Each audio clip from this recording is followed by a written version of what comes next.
Hello, everyone. I'm John Notar.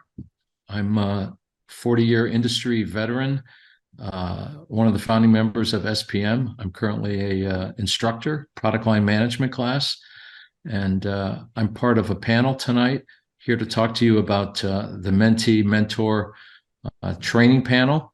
Uh, this is a part of the program that we really believe in, we want to invest in, and we want to make more effective. I'm going to have my colleagues introduce themselves. We've got instructors, alumni, as well as former mentors and existing mentors here. So let's kick it off. Hi, everyone. My name is Morgan Keldso. I'm a 30-year veteran in the industry, working mainly internationally. I've worked at Nike, Converse, Stussy, and Vans, and I've been a mentor for Bryan most recently. Hey everyone, my name is Bryan. I'm currently a product developer too in the footwear space for Hoka, and Morgan was my mentor. Hi, I'm Jacob Bullock, class of 2021 SPM alumni, and I'm happy to be on this panel to talk more from the student perspective. And I'm currently an associate product line manager at Nike.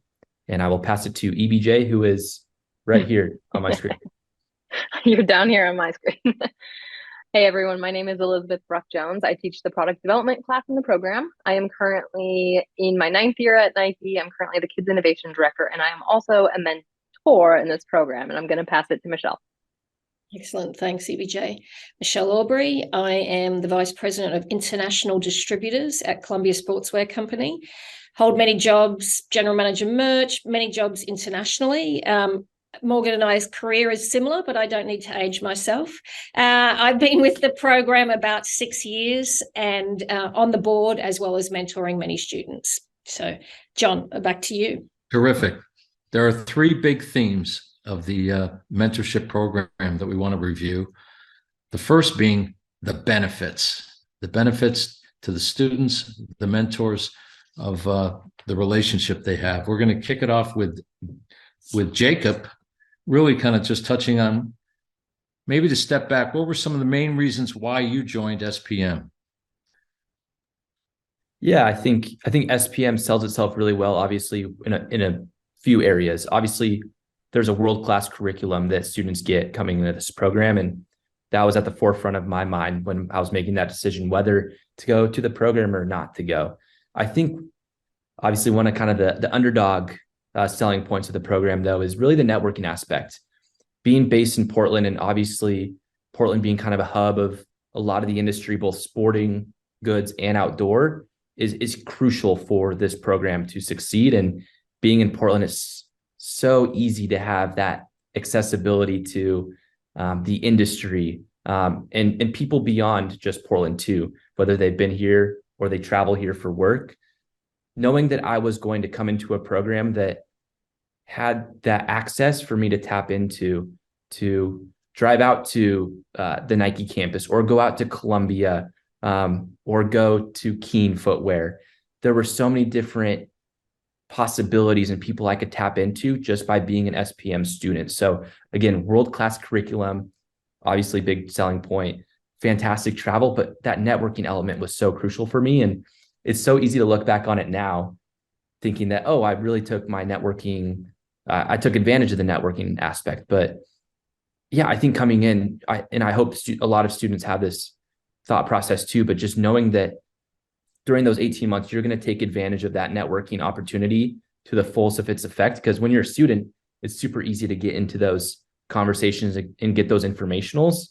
But once you're in the industry, it's a little bit tougher. So again, just that whole idea of being a student for 18 months and networking as much as possible to build that network as you go into the industry was crucial. And looking back, like that was one of the components that I'm most proud of, again, coming out of the program. Thank you, Jacob. So SPM is still a young program, but we have over 300 alumni out working in the industry.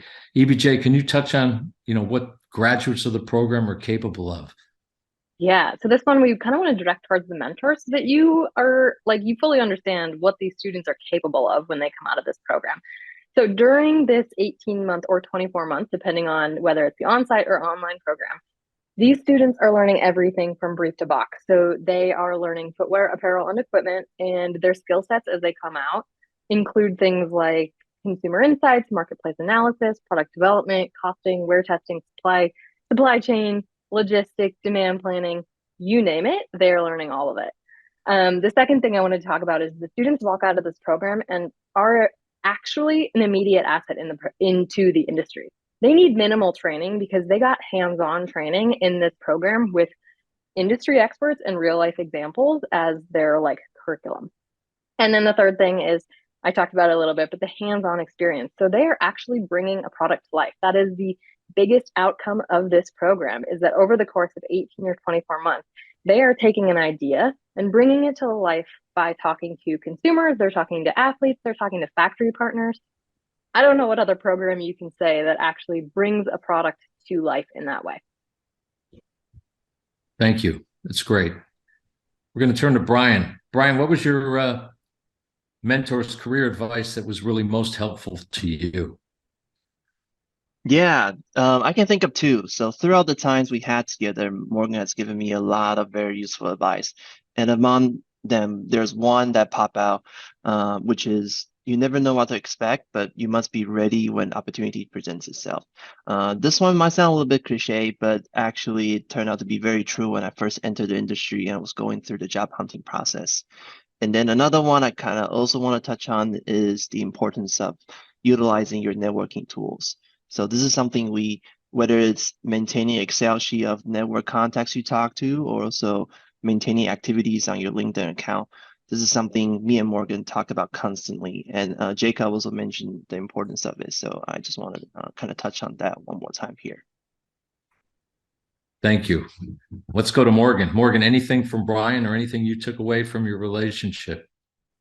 Absolutely. So I learned a lot from my time that I spent with Bryan as well. In particular, it was really gratifying for me to be able to look back on all my different experiences over the years and then juxtapose them over the real-time experiences that Bryan himself was going through.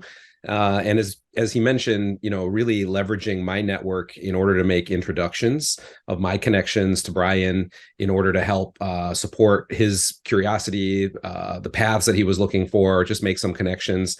My connections also really enjoyed that as well. I think we all view it as an opportunity to give back to the next generation. So that was a real highlight for me. And then another one that was great was because I've lived overseas for so long, being connected back into the industry, not only through Bryan, but through the SPM program, that helps me feel connected and current and fresh of staying connected to that epicenter, as Jacob mentioned, of Portland and the whole greater area up there. It's great. Thank you, Morgan. Michelle, you've had a lot of experience and have made a strong commitment to mentoring. What do you believe has been the best experience with a previous mentee? Thanks, John. I think a mentee that comes in with a clear outline and a plan of what they're looking for in the relationship, this, of course, evolves. Because as the program evolves, you learn more. So, the questions and the needs change. But if you don't come committed and having that clear guidelines, then none of us really know what to do and how to drive it. So we have a lot to offer, and it's dependent on what the mentee is looking for and how we can connect all those dots. It could be about the program. It could be about, a project. It could be about they want connections. They could be interested in a certain type of job. And you can say, well, let me put you in contact with a product developer. They'll tell you exactly what happens. So it's really about being really sure. Mentees, please be sure what you're looking for. Now, you might not know what the mentor does, but we're all there for a reason, and we've all got different things that we can offer you. Thank you. The next big theme we want to touch on is expectations of each mentor and mentee. Michelle, we're going to stay with you. What are some examples of how you can help students in the program? Yeah, obviously I talked a little bit about it then, advice, and that advice comes across all different types. I've found the one thing that most students are looking for is networking. You know, they want to be able to be connected with people to, it's not just about get me a job, help me understand it, or my project, I'm building a glove, a soccer glove, I need to know something about this, or I have to now do something in Argentina, can you help me understand that? So the networking is a really big part of it. You have a group project in this, and that project might be relevant to my experience or experienced people I know, so I can help you guide you. We can help you guide you on that. Sounding board. I've had mentees that have said, I'm in this group now and I'm struggling with some of my partners in the group. Someone's not doing work, or I don't know how to manage this. So, you know, you can help there. I think roles, people come into this program with preconceived ideas about what each role does. And you do get that understanding as you go through the program, but sometimes you want to know before you get to that section in the program. And then the last one is about resumes. You also get that in your professional development, but we can help you potentially personalize it, tailor it. I for sure can tell you how quick I read those resumes, and so therefore what you need to put in to pop up. So we hope that helps, but there's many other things, and it's all dependent on what you're looking for, but that's just a few examples, John. Thank you, Michelle. In terms of expectations, EBJ, what are some of the ways you've seen the mentee-mentor relationships be beneficial in your product development classes? Yeah, I think there are multiple ways that the mentee-mentor relationship can be beneficial across all of the classes that the students are taking. The first of which is just connecting the dots. So some of these topics are complicated that they're learning, or it's the first they've ever heard of them. So students may want to dive deeper. You as a mentor could be a great asset for them, or help connect them into people who do that as a job, learn a little bit more than they did in class. Or they could just be really interested in the topic and want to do a deep dive. So that's a great way. The second is using the mentors to help elevate the mentees' team projects. So as part of this program, the students have a project that they take all the way through from brief to box. It is the entire length of their program, whether it's 18 months or 24 months. So students, mentees, there are 4 to 6 of you in any group at any given point in time. That means you have 4 to 6 mentors to tap into for advice, for a sounding board, to use their industry experience and expertise in their individual zones, whether it's costing or product development or marketing. They can help you elevate your team product and team project. The third is potentially tapping your mentors for guest speaking opportunities in the program. Every class uses guest speakers. There are opportunities to come speak to groups like the Black Creative Collective. There's just multiple opportunities for guest speakers to engage in the program, and mentors, you're already engaged and we want to hear from you.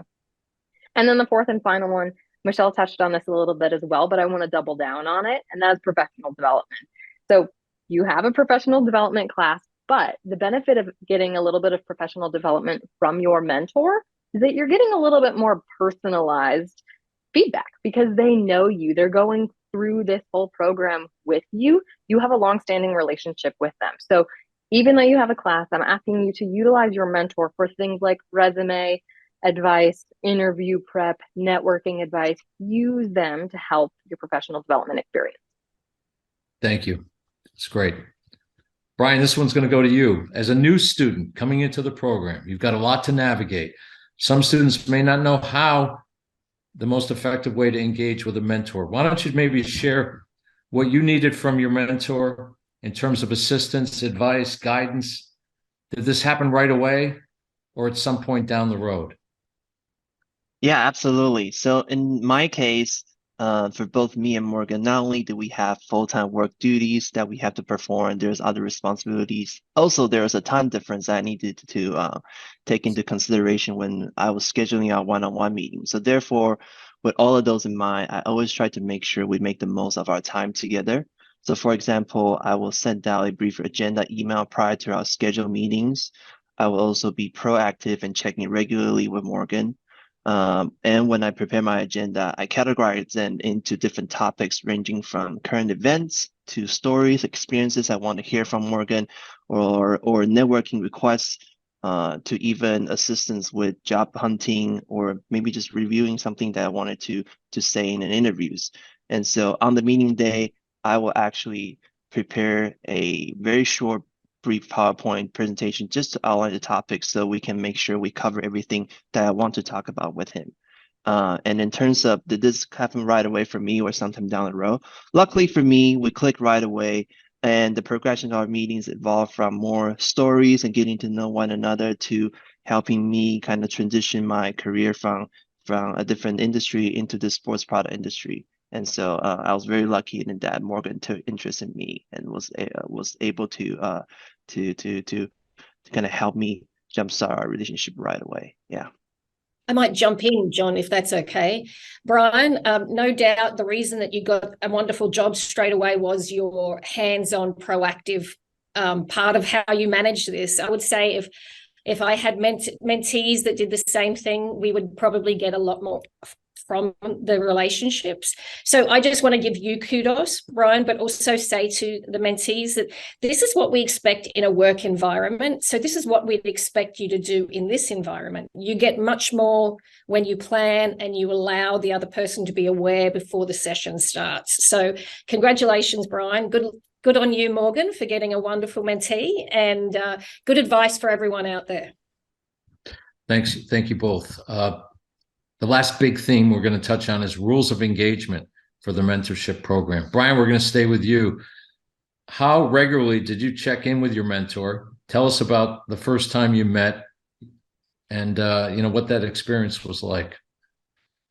Yeah, absolutely. So when I was in the SPM program, I tried to target a regular monthly check-in with Morgan. And whenever Morgan was stateside, I will actually try to link up with him in person. But post SPM, we shifted our focus from a monthly meeting to a quarterly meeting, and that has continued on ever till this day, actually. As far as my first time meeting, I think it was over a Zoom call on the second week of the first quarter SPM. I was super nervous. I even typed out a little script of introduction I wanted to say to Morgan, but to my surprise, he was super friendly and super welcoming, and he took interest in me right away, even before I finished my pitch. So that really helped broke the ice, and just kind of the rest was history. Thank you, Bryan. You felt respected. You both had a great relationship. We wish every mentor-mentee, rose to the standard that you guys have. But maybe just talk about, Jacob, touch on either some of the challenges that you might have encountered or some of your colleagues in the program, just to give kind of the other perspective of, what do you do when things are not going to plan, and what gaps might there be and how can we fill those going forward? Totally. Yeah. I know for a fact, if every mentor and every mentee had the relationship that Bryan and Morgan had, they'd be completely stoked. But I mean, sadly, that's not the reality, right? There are struggles, there are pitfalls and challenges along the way. And I think I had a few of those. And I think it was more just from me being engulfed by everything that SPM had to provide.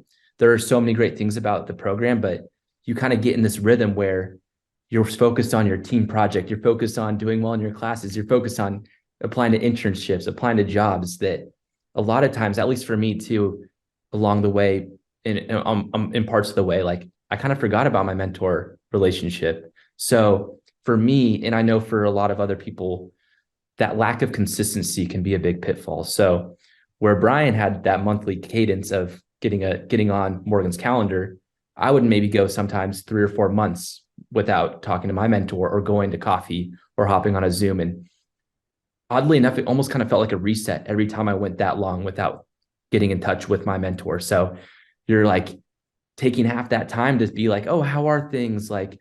Can you remind me what you're doing right now? Can you remind me what you're interested in? Instead of when you have that cadence of every month, Morgan knows exactly what Bryan needs, right? And especially with Bryan, if Bryan comes to those meetings with an agenda, just like you do in the workplace, Morgan is so prepared to offer all the help that he can give Bryan. So for me, I think that biggest pitfall was the lack of consistency, and again, kind of that self-infliction of me not being proactive like Bryan was to create that, consistent cadence of getting on their calendar. And things are going to shuffle, things are going to get rescheduled, but as long as you're top of mind for them and you're diligent about getting on their calendar, you will get on their calendar and they will again, be a champion and advocate for you down the road when opportunities pop up. So again, I think the biggest thing there for mentees is just be consistent and show up and be prepared, just like Bryan was. Jacob, thank you for mentioning some of the challenges and pitfalls. EBJ, I know you've got some additional words of advice around, why are we doing this? Yeah, I just wanted to add some maybe advice or reminders. I think what Jacob talked about was great. Lack of consistency is the biggest thing that I see as an instructor and as a mentor in the program, is just students not reaching out as frequently as they should, and then they feel bad, so then they don't reach out, and then the relationship just fizzles. So as with any relationship, if you don't work on it, it does fizzle. So it is something that you need to consistently work on. I think this is as simple as setting a calendar reminder whatever your cadence is, every month, every 2 months. Just set it at the beginning of the program to be a reoccurring theme on your calendar so that you remember to get on your mentor's calendar. The second thing I want to talk about is the spark. Bryan mentioned that, Bryan and Morgan had a pretty immediate connection. They automatically found things that they related to each other on. And I think that's great. That's also not the reality for all mentees and mentors. It's very common that you get matched with somebody that you just don't click with right away. It's not like you don't quite understand why you got matched. But I'm here to tell you that the mentor can help regardless of whether or not they work at your dream company or whether or not they have your dream job. They can help. They have connections. The next thing I want to talk about as far as helping, mentors, you signed up for this. You have agreed to help. So please let your mentees know how you're willing to help them. Set expectations for what that looks like, what you're willing to give, what your family commitments are so that they know that there's boundaries. Like, let your mentees know how and when you're willing to help them. And life happens, circumstances change. If something happens where you can no longer commit to whatever cadence you had with your mentee, please let your mentee or the program know so that the program can actually reassign a mentor to your mentee, because we don't want the mentee to be reaching out and like hearing crickets. That's the last thing they want. That's the last thing the program wants. Let's just be proactive about good relationship boundaries, and one of those is communication. And then the last one is, as a reminder, at the beginning of your mentor relationship, mentee-mentor relationship, you both, mentee and mentor, signed a contract that said that you both signed a contract that said that the mentee is in the driver's seat. It is their job to manage the relationship. It's their job to reach out. As a mentor, it is not your job to consistently be reaching out to your mentee. It is the mentee's job to drive that relationship. So those are just some of the things I wanted to remind everybody of, because I think, like I said, this is a lot of students' first time being in a mentee-mentor relationship that's formalized. And it can be really overwhelming, especially for introverts. It can be really overwhelming on top of the program that is already kind of overwhelming to a lot of students. So if you need help, ask for help. That goes for both mentees and mentors. Michelle, it's always a good idea to set expectations at the start of a mentor relationship around communication, what you can and can't help with. Can you give us some examples of setting realistic expectations? Yeah, of course, John. I think the first expectation is how often you're going to meet. Set it up front. It's got to be realistic. It can't be a long time every week, so just clear expectations. You'll both agree on what works with your program work and the mentor's work. And then it would be, how are you going to communicate? So is it going to be on Zoom or Teams or Slack, or is it going to be by text as well? So get that out front, talk about that and say, is it all right if I text you if I have a problem, or would you prefer to wait for our formalized session? And then you don't have to be worried that you're overstepping the mark, and the mentor doesn't have to be worried that they're inundated or that they're not hearing from you. And then we want the students and the mentors to have an agreement up front that it's a two-way communication, and that the mentor can give the mentee maybe some constructive feedback during the session as they develop the relationship, because they should get to know you personally as well as what you're looking for, and their experience can help you. So, say to them, please, give me feedback. What did you think? Did I say that right? Or, when I asked these questions, if I asked the employee, would this work, etc. So agree on a great two-way street there. And then the last one is mentors can't always share all the information you might be looking for about company. We have obviously a lot of private information, but so get that up front. We can talk about X, Y, and Z, but we can't talk about A, B, and C. But then also, not all mentors have the same capabilities. Some might be amazing at network. Some might not have your job, but have the right brand. Someone might be great at resumes and great at, giving you advice. So don't think you're not getting the right thing. You're getting, or you're not getting everything, or you're not getting exactly what you wanted, but each mentor can give you something slightly different. And if you don't feel you're getting what you need, ask them. Is there someone I could talk to about this kind of role? Is there someone that I can talk to about what happens in a resume? What is the first thing people look at? So be super open. Don't expect them to know everything, and don't put the pressure on yourself or them. So, John, that's kind of a few things. I'm sure there's more, but I think that's enough to get everyone started. All right, last question. We're going to ask Morgan and Bryan to touch on, why the relationship has worked, what has made it successful both during the program and now that Bryan is out in the workforce. Why don't you guys take a few minutes and touch on your relationship? Yeah, absolutely. I'll jump in first. So like EBJ mentioned, with any professional relationship, it's built on mutual respect, trust, and understanding. And in the case of me and Morgan, I consider myself super lucky that I was able to discover a mentor who welcomed me into this experience and made an effort to know me and be involved with my SPN journey and beyond. In addition, I also kind of want to stress the importance of expectation. Exactly like everybody mentioned, this is really a mutually beneficial relationship. You get in what you put out, and you get out what you put in. I'm sorry. So sometimes you really have to just be prepared and really put time and be proactive and keep practicing to make sure that you're actually making an effort to really build this relationship. And secondly, if you're so lucky to have a mentor like Morgan who took interest in me immediately, just make sure you are actually prepared. You make sure that you are spending time preparing what you want to talk about, have an agenda, and also have a list, knowing what you want out of the relationship, and that will make sure that not only you are respecting their time, but also the experience that you develop together will actually be beneficial, not just for you, but also for your mentor. And with that, I'll turn it over to Morgan. Yeah, and I think, there's a common thread that you all will hear through this that Michelle talked about, that EBJ talked about, and Bryan himself definitely delivered on. It is that preparation. From my perspective, what made this mentorship work so well was all of the time that went into planning it all out, being considerate of my time, being proactive, all of those things. So just want to emphasize that was a huge benefit for me to make sure that I could maximize my time to add value where I could. And then really beyond the fact that Bryan and I built up this great bond over the time frame, it's my familiarity with the SPM program and the team, and my belief in the amazing opportunity this program provides for all the students. That was what really drove me to be so willing to open up my network, to put in the time.